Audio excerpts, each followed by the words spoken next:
Louvado seja o nome de nosso Senhor e Salvador Jesus Cristo. Louvado seja Deus. Amém? Nós estamos fazendo uma enquete, né, sobre qual a hora melhor para os irmãos ouvirem a palavra. Louvado seja Deus. Nós já vamos iniciar neste momento essa ministração que estamos fazendo do livro de Coríntios. Louvado seja o nome do Senhor Jesus. Nesta oportunidade nós vamos estar ministrando sobre o capítulo 11 de 1 aos Coríntios. Louvado seja Deus. O que eu já sugeri para os irmãos, né, lerem o capítulo antes desse momento que os irmãos sabem, nós estamos ministrando a palavra, ou depois, para estar por dentro do assunto, né? Em nome do grande, o Senhor Jesus Cristo.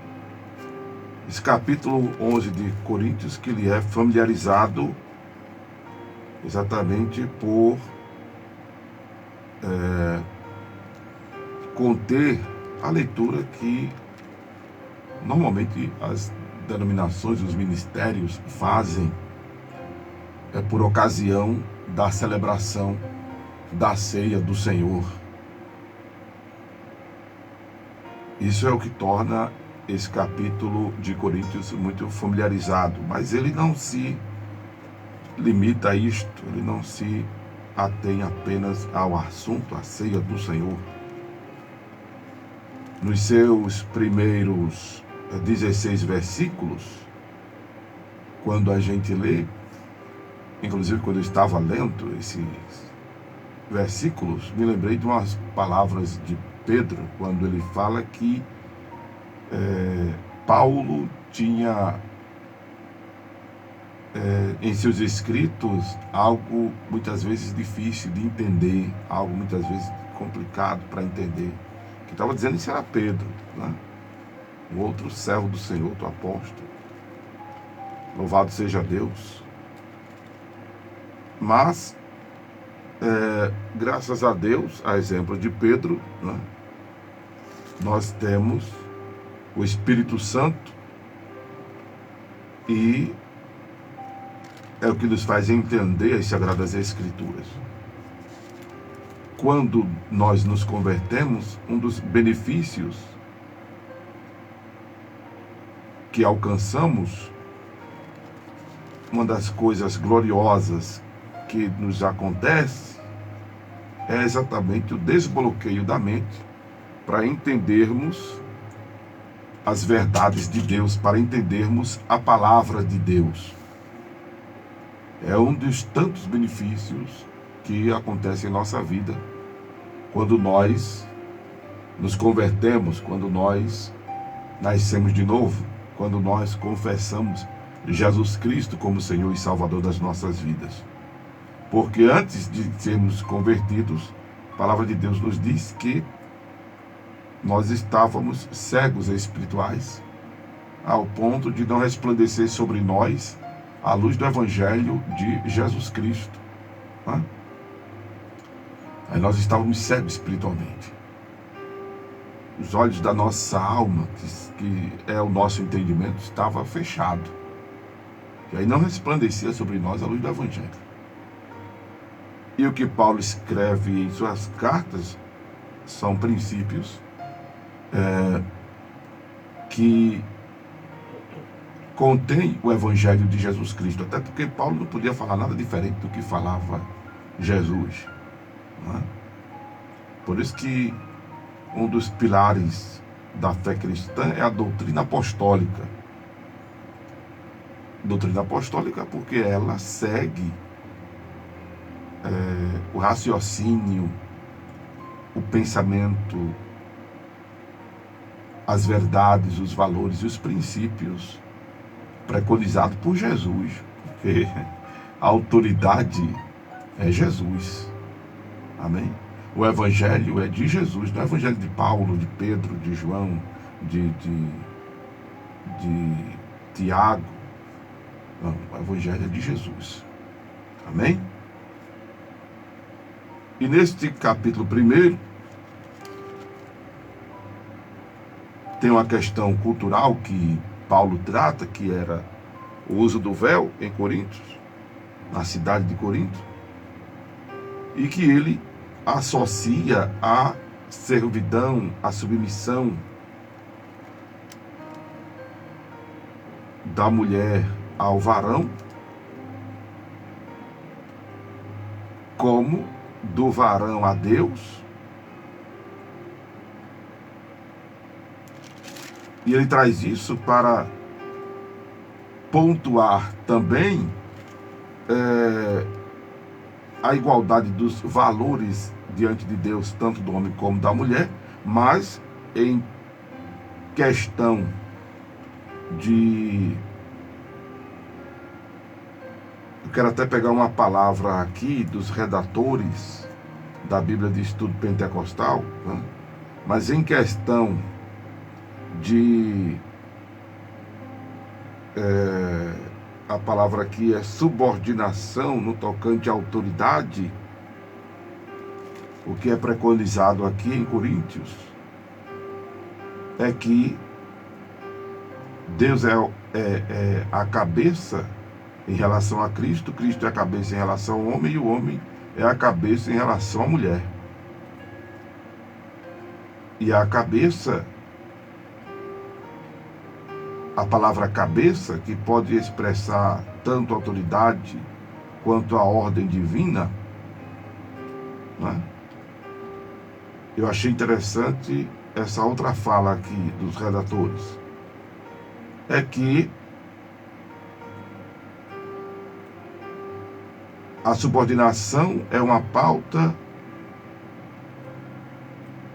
a subordinação aqui em pauta não é o rebaixamento da pessoa, uma vez que ela não importa em sua pressão ou opressão.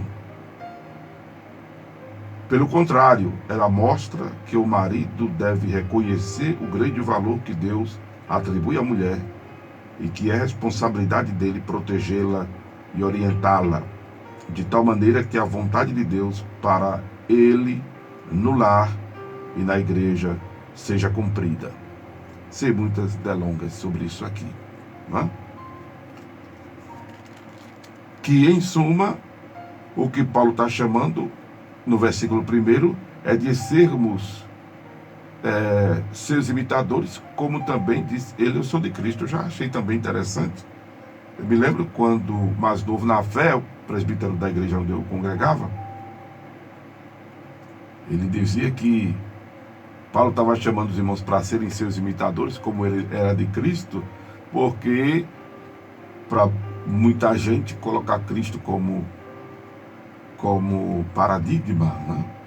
Colocar Cristo como padrão, como referência, colocar Cristo como referencial, de repente fosse para algumas pessoas inadmissível ou inalcançável, uma vez que em Cristo não há dolo, em Cristo não há pecado, foi tentado em tudo, mas não pecou, que Cristo é o Filho de Deus, né?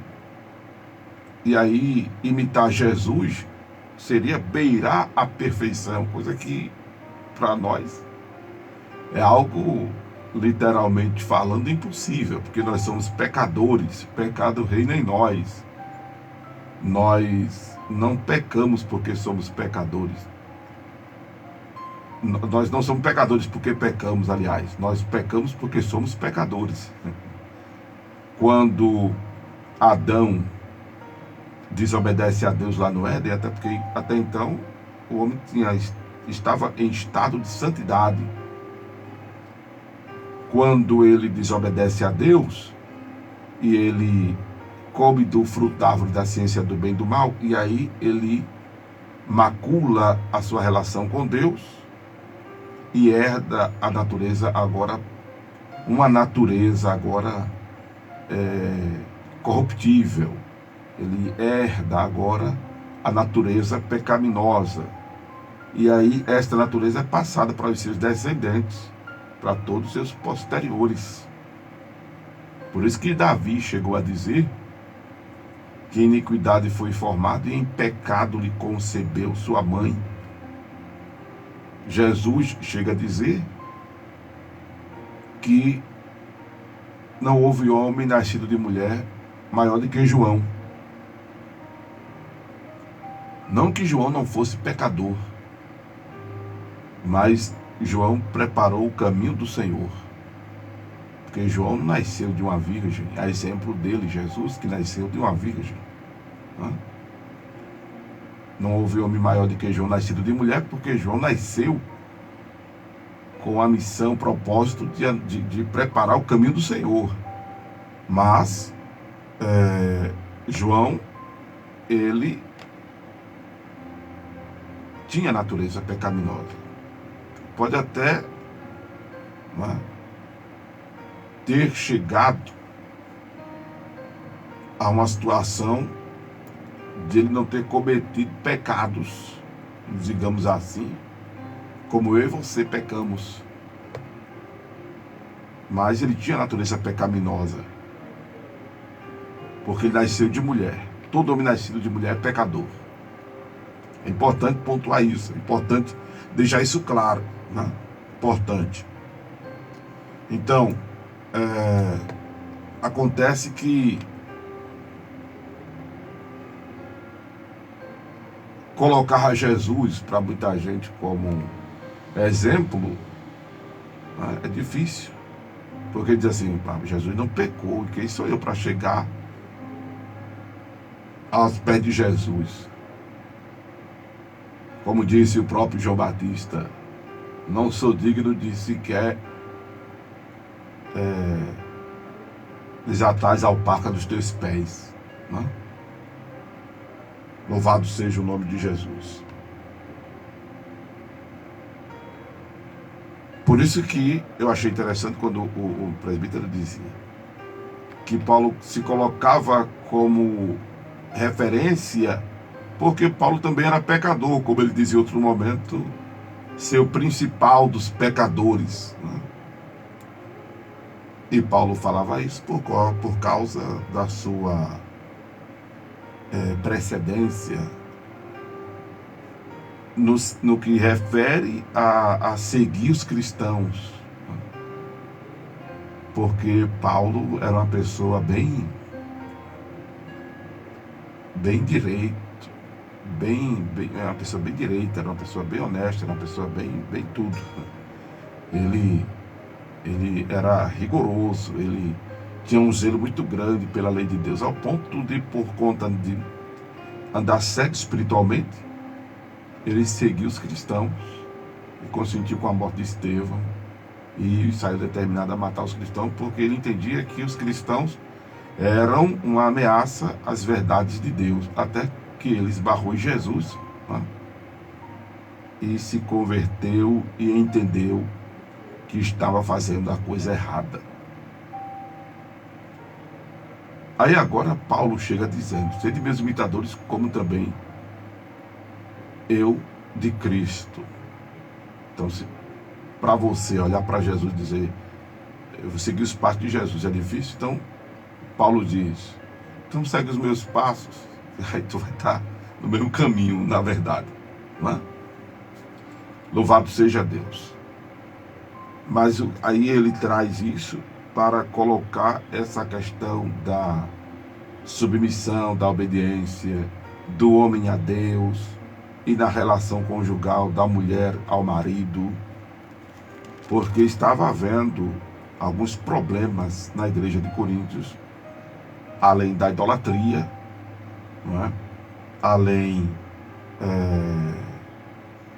das heresias, além dos comes e bebes exagerado, além do mau uso dos dons espirituais.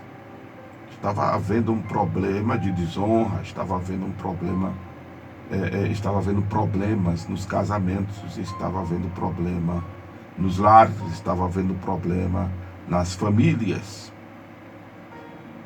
E aquilo não convinha à igreja, como não convém à igreja, como não convém aos cristãos. É essa inversão de valores de hoje que tem sido também uma das grandes problemáticas na relação com Deus, porque isso afeta diretamente a relação com Deus. Os conflitos nos relacionamentos, os conflitos conjugais, os conflitos familiares, o conflito de identidade, os conflitos morais, são empecilhos, são obstáculos para a relação de comunhão com Deus. São obstáculos, são barreiras, são bloqueios que impedem o fluir de Deus nos lares, nas famílias, nas vidas, na sociedade. Estamos vivendo uma crise muito grande e cada vez maior nas civilizações, uma crise moral, uma crise de posicionamento masculino, de posicionamento feminino e uma crise na inversão dos valores familiares. E isso não é bom. Isso não agrada a Deus. Outra questão importante a ser pontuada aqui é o pudor, é a decência, é o reflexo visível do que está dentro de nós, é o reflexo, é a exteriorização do que de fato há dentro de nós. Claro, nós vamos nos comportar, nós vamos proceder, nós vamos inclusive nos vestir, nós vamos nos apresentar de acordo com aquilo que nós pensamos, de acordo com o que nós acreditamos. É o que vai ser posto para fora. É como Jesus disse: da boca sai o que o coração está cheio. E o coração, segundo a anatomia de Jesus, está na cabeça, né? Louvado seja Deus. Então, era outra questão que estava havendo em Coríntios. E se você analisar o texto do capítulo 11, você vai chegar também a esta conclusão. Como eu já disse, não dá para ler o capítulo, não dá para fazer uma abordagem versículo por versículo, né? Por isso que eu só estou pontuando aquilo que o fiz ao ler, para darmos sequência a essa leitura sistemática e a essas abordagens que eu tenho trazido da palavra de Deus. Louvado seja o nome do Senhor. O outro assunto que Paulo trata agora é a ceia do Senhor. Como eu disse, um outro problema que havia na igreja de Coríntios era sobre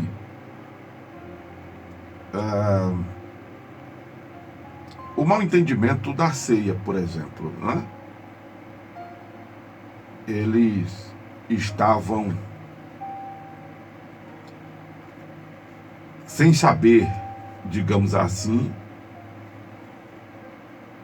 ou então vulgarizando, ou então, tem outra palavrinha que eu uso muito, deturpando mesmo o princípio da ceia.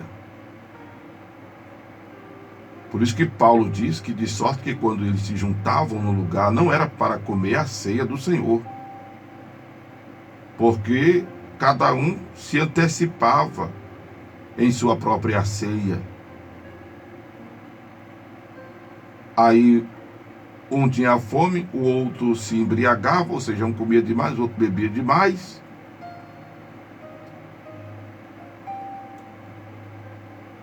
E aí deturpava o princípio, propósito do ajuntamento para celebrar a ceia do Senhor. Como já dissemos, é a falta de conhecimento, palavras inclusive de Oséias, que nos faz pecar. Não é? Na verdade, palavras do Senhor através do profeta Oséias. O meu povo perece por falta de conhecimento. E aí Paulo traz a orientação de como a ceia deveria ser celebrada. E ele diz que estava repassando o que havia recebido do Senhor. E aí eu quero pontuar algumas coisas que têm sido mal entendidas. Há um erro grave de interpretação no requisito ceia do Senhor. Primeiro, a proibição que é impetrada por algumas lideranças aos já cristãos cearem. Eu falei na abordagem anterior sobre batismo, e eu disse que o batismo nas águas não salva. E eu quero pontuar que também não é o batismo nas águas que nos faz membro do corpo de Jesus. O que nos faz membro do corpo de Jesus é o nascer de novo. O que nos faz membro do corpo de Jesus é o nascer de novo. Quando nós confessamos Jesus Cristo como Senhor e Salvador das nossas vidas, o Espírito Santo se une a nós. O novo nascimento é isso. A união do Espírito Santo ao nosso espírito, uma vez que nos convertemos e nos determinamos a amar Jesus de toda a força, de toda a alma, de todo o entendimento. A partir daí, a partir desta decisão, o Espírito Santo veio unir-se ao nosso espírito, e foi isto que ocasionou o novo nascimento. É a partir daí que a pessoa se torna membro do corpo de Jesus. Não é o batismo nas águas. Mas eu falei da importância do batismo nas águas, que não é para cear. À luz da Bíblia, não. As denominações têm feito essa exigência. É um direito que tem de criar suas normas, suas doutrinas, mas à luz da Bíblia, todo cristão, não é religioso, é cristão, é seguidor de Cristo, nascido de novo, não é? Tem o direito, o dever e a necessidade de cear. Quando você lê no Evangelho segundo escreveu São João, capítulo 6, versículo 48 ao 52. Aí você diz, pastor, mas as igrejas, elas pregam diferente. Eu não estou indo, como já disse, elas têm o direito de criar suas normas, suas doutrinas. Eu estou mostrando o que diz a Bíblia Sagrada, né? João capítulo 6, versículo... Eu peço para que vocês, se quiser ler do 48 ao 58, de fato, né? Mas há versículos como o versículo 53, que Jesus diz, na verdade vos digo que se não comerdes a carne do Filho do Homem, não beberdes o seu sangue, não tereis vida em vós mesmos. Verso 54, quem come minha carne e bebe meu sangue tem a vida eterna, e eu ressuscitarei no último dia. Verso 56, de João 6, quem come a minha carne e bebe o meu sangue permanece em mim e eu nele. Verso 57, a última parte, assim, quem de mim se alimenta também viverá por mim. Verso 58. Este é o pão que desceu do céu. Não é o caso de vossos pais, eles se referindo agora aos judeus, aos discípulos, que sua maioria era judeu, que comeram maná e morreram. Quem comer este pão viverá para sempre. É Jesus quem está dizendo isso. Não é? E aí Paulo chega dizendo, no versículo 28 de 1 Coríntios, que todos nós devemos examinar-nos a nós mesmos e assim comer deste pão e beber deste cálice. Não é para se examinar e pensar, eita, não vou comer não, que hoje eu pequei. Oxente, e qual é o dia que tu não peca, irmão? E qual é o dia que tu não peca? Então hoje, ontem, amanhã, infelizmente pecaremos. Se não por palavras, por pensamentos, ou então por obras. Não? Aí por isso vai deixar de cear? Não, não pode. Ah, pastor, mas está escrito que quem comer e beber indignamente, come em pecado. Não, não diz assim. Diz que quem come e bebe indignamente, come e bebe para a sua própria condenação, não discernindo o corpo do Senhor. Ou seja, a questão está em não discernir o corpo do Senhor. O que é discernir? Discernir é entender. Entender o corpo do Senhor, e esse corpo aqui não é a igreja, do capítulo 12. Esse corpo é o corpo físico do Verbo, que se fez carne. É o corpo físico de Deus. Jesus é o corpo físico de Deus. Diz Paulo em Colossenses que ele é a imagem. Em Hebreus diz que ele é a imagem do Deus invisível. Em Colossenses diz que ele é a imagem da sua própria pessoa. Em Apocalipse diz que o Cordeiro é a lâmpada. O Cordeiro é a sua lâmpada. Louvado seja Deus.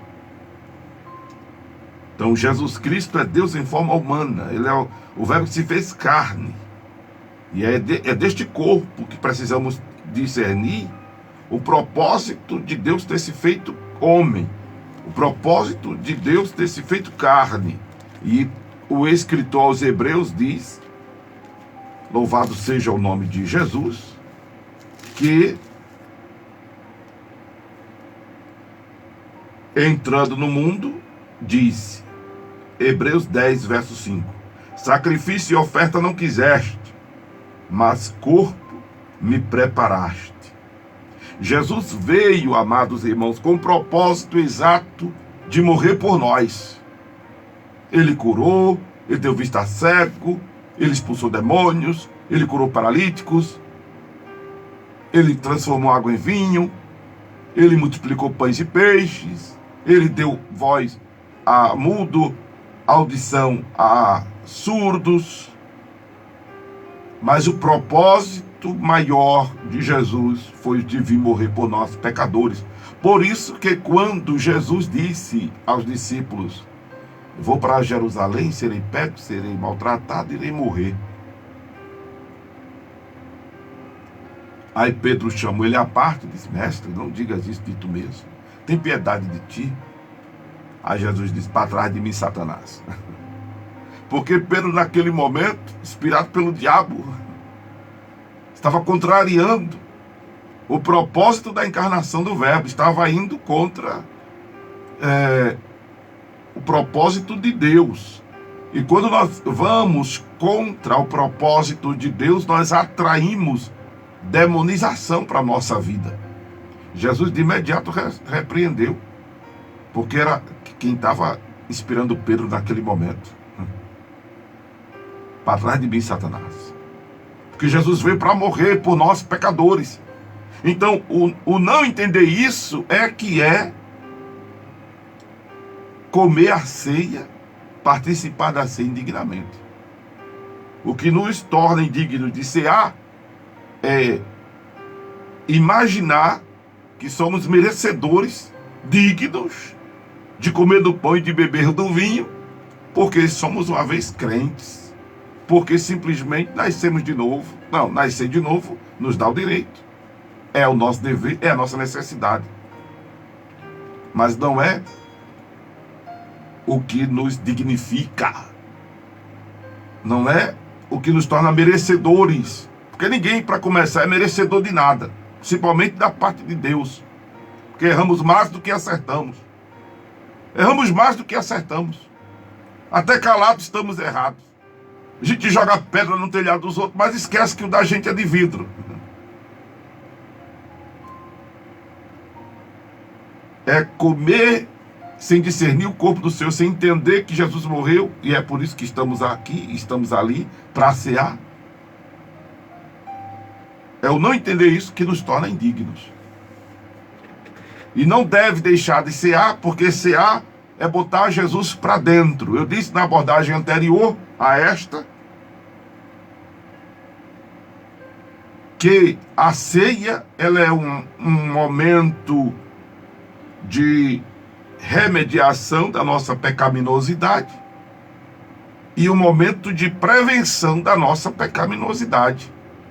Porque ao cearmos, ao examinarmos a nós mesmos, e é o que Paulo continua dizendo, no versículo de número 31, porque se nós nos julgássemos a nós mesmos, não seríamos julgados. Mas quando somos julgados, somos repreendidos pelo Senhor, para não sermos condenados com o mundo. Aí, se você coadunar isso aqui ao versículo 28, quando eu e você paramos e nos examinamos e nos analisamos, fazemos uma introspecção, o que eu preciso mudar? Aí você fala, meu Deus do céu, o que não falta, se for humilde, como eu disse, é captação das áreas e das coisas em que precisamos mudar para melhor, claro. A linguagem, o tratamento, a relação com as pessoas, as nossas reações, nossos comportamentos, nosso procedimento. No contexto do capítulo 11, a relação marido e mulher, a relação com Deus, a relação sociável, seja ela conjugal ou não. Precisamos mudar e melhorar muitas áreas e aspectos e sentidos em nossa vida, se for humilde. Porque humildade, já disse, não tem nada a ver com andar fedendo, com mau hálito, sujo, com sujeira nos olhos, no nariz, no ouvido, cabelo assanhado, desarrumado. Humildade não tem nada a ver com isso, não tem a ver com falar baixinho, com estender as mãos em câmera lenta, andar em câmera lenta e falar baixinho. Tem nada a ver com isso. Humildade não tem nada a ver com isso. Ser humilde, que é interessante, a Bíblia coloca pobre de espírito, é um Lázaro. O Lázaro, né? Do capítulo 16 de Lucas, é um Lázaro fictício, o nome ali é um nome fictício. Lázaro significa pobre. O Lázaro do capítulo 11 de João, não, era uma pessoa mesmo, era irmão de Marta e Maria. Mas o Lázaro de Lucas 16 era um personagem fictício. A palavra Lázaro significa pobre. E Jesus disse, bem-aventurados os pobres de espírito, porque herdarão o reino dos céus.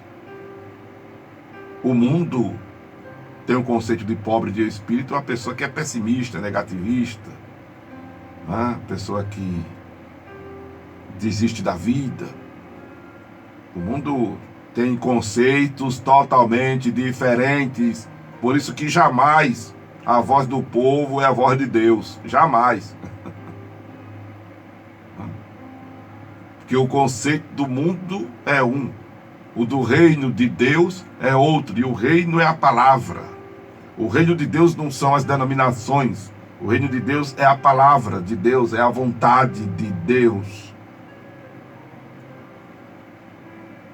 E aí Paulo está dizendo que se nós não julgarmos a nós mesmos, Se nós nos julgarmos a nós mesmos, é importante ler direito o texto. É importante ler direito uma informação. Você vai lá no portal da Rádio Tamandaré, que tem uma informação trazida para a população, alguém lê errado e questiona. Poxete, e a Tamandaré não é 100% Jesus? Porque a pessoa interpretou o que leu totalmente errado, não prestou atenção. Né?